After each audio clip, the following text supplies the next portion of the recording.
What's up everybody? I hope y'all are having a great day. My name's Anthony and today we're going to talk about crop rotation, and if you're not doing it, you really should. Let's do it.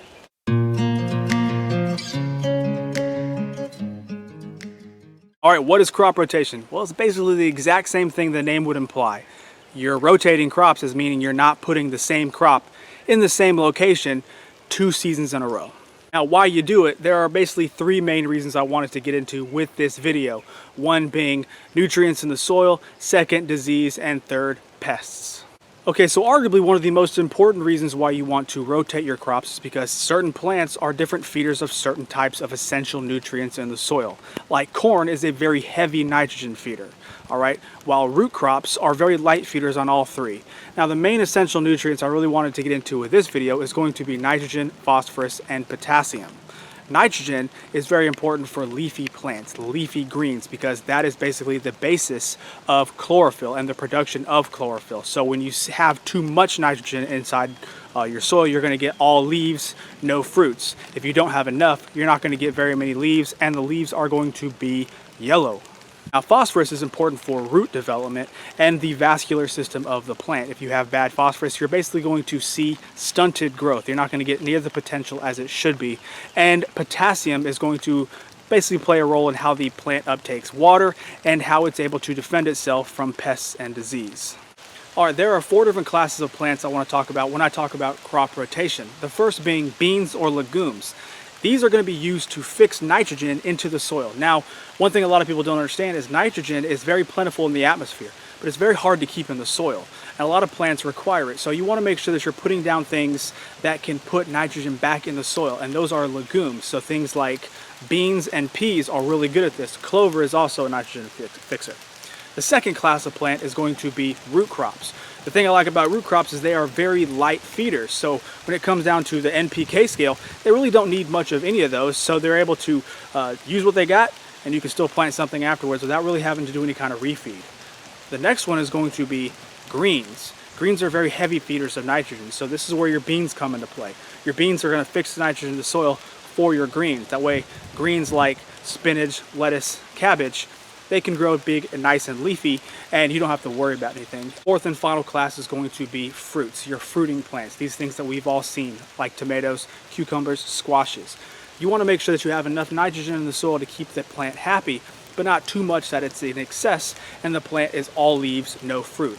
But the one thing about this planting, or these type of plants that you're going to need to remember, is they do need phosphorus, because phosphorus is very important for blooming. And since these are fruiting plants, where do you think the fruit comes from? That's right, the blooms. So that's why this careful balance between NPK is so important. Now, I know what some of y'all are thinking. Hey, why don't I just put down manure, compost, fertilizers in between plantings and I could keep on planting whatever because I'm putting all that stuff back in the soil? While that may be true, there's 2 more factors you need to consider, that being disease and pests. Perfect example is me. I just had to harvest all my potatoes a little bit early because I got early blight. That means my potato leaves started to die off slowly, and it could potentially go down to the tubers. However, the biggest problem with that is it doesn't just affect potatoes. It can also jump to tomatoes and peppers because they are a part of the same family in the nightshade. So I had to go ahead and cut the tops off of those potato greens and put them far, far away. That way the fungus doesn't come back. Now, do you think I really should put down potatoes in that same area again? Absolutely not, because that fungus now is already in the soil. You got to let it die off. If you put potatoes back in there, there's a chance that that early blight is going to come right back 10 times faster than it did before, all right? So that's another reason why you want to make sure you rotate crops, because the next plant that you put down there, like I'm going to put beans over there, the same fungus that attacks the potatoes doesn't mess with beans, so it's no big deal. Now, another thing you need to consider is pests. Mainly something like a squash beetle or squash bug. Squash bugs like to attack squash and cucumber and all kinds of curcubits. Well, they like to lay their eggs in the soil. What do you think is going to happen if you have your squash killed by squash bugs? You rip that plant out and then put squash back in there. Those eggs are already there. So the first time it might have taken 3 months to get that squash bug problem. Well, now it's only going to take 3 weeks because they're already there. Another reason why you want to consider crop rotation. So the question on everybody's mind is, what is your actual schedule? What does your crop rotation look like? Simple. I do a really easy ditty. It is beans, roots, greens, fruits. So I plant my beans first so I could fix nitrogen in the soil. I put my roots down usually carrots or beets or something of the sort, because they're very light feeders, not a big deal. Radishes are also in that group. Then I put down greens, usually a lettuce, because obviously lettuce is a very short season crop and you are able to use up the excess nitrogen in the soil. Then finally, that is going to be leading me to fruits. That is the main reason why I think a lot of people make gardens in the first place. But if you're not following a crop rotation, you can't keep on putting fruits every single time, because you're going to kill your soil and there's nothing going to be left.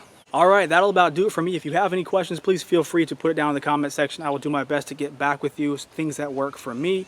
If you like my video, please go ahead and give me a thumbs up. It really does help out my channel. Subscribe, and I'll catch y'all later. All right, bye.